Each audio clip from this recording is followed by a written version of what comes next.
今天我们花了250块钱买了60斤枇杷，等会儿你们猜一下我能熬出多少枇杷酱，还重哎！快来吃新鲜枇杷哦！你们来尝2个哦。那个还大个的嘛？还大。来尝一个吧，是不是？甜不甜嘛？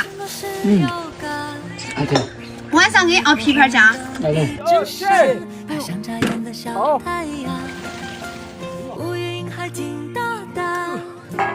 云在头上吹不散，我抓在手里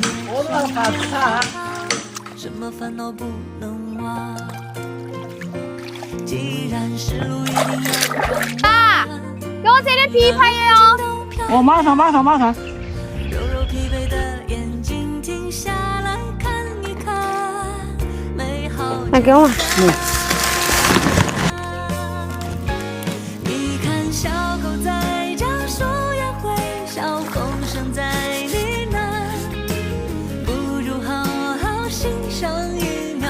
我们把包好的这个果肉一定要放到这个水里面，不然的话到时候会变黑，然后我们熬出来的酱就不好看了。不去想，不必想，不用急急忙忙说一个答案。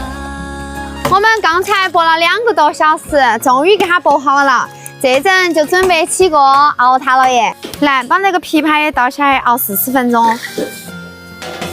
笑一笑就灿烂，唱一支歌就舒展，收集一点一滴小美满，都是幸福的花样。没道理的开朗，打扮平凡的日常，找到自己最合适的。你放的这个老冰糖。只要自己够喜欢，至少还有温柔的眼光，还在夜里看月亮，心情扑得再慢也要留一扇天窗。这50克川贝花了350，好贵哟！哎呦，弄了，不能浪费了。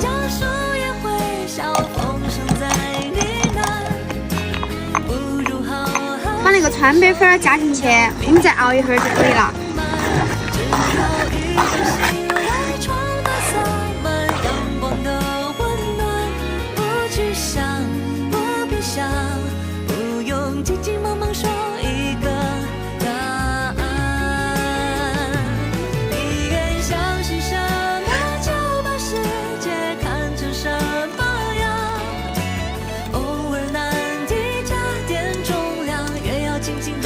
大爷，我看你那2天咳嗽，跟要的那个枇杷膏，你拿去喝了。我要这个。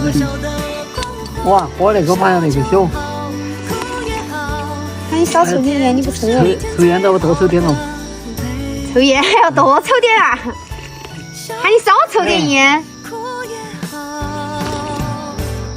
很好。就是自己最好的陪伴。